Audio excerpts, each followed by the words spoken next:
এখানে 2 দিয়ে আমরা 12কে ভাগ দিব।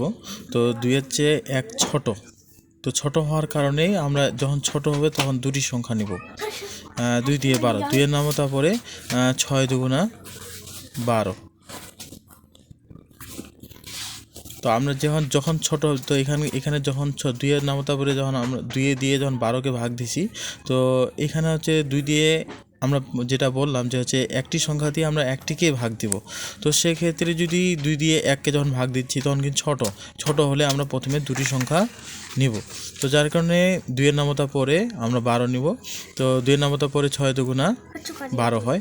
তো 6 দুগুণা 12, 12 থেকে 12 বাদ দিলে 0।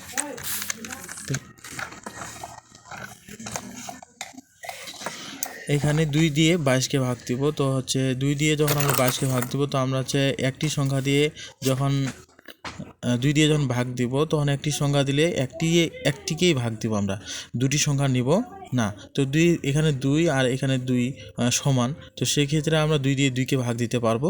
তো দুটি সংখ্যা নেওয়া যাবে না।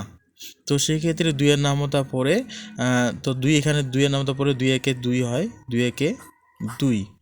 তো আমরা এখানে কিন্তু 2-এর নামতা পরে 22 নিব না। তো সেক্ষেত্রে 2 একে একটি সংখ্যা দিয়ে একটিকেই দিব, এবং 2 একে 2। তো এখানে নামলো 0।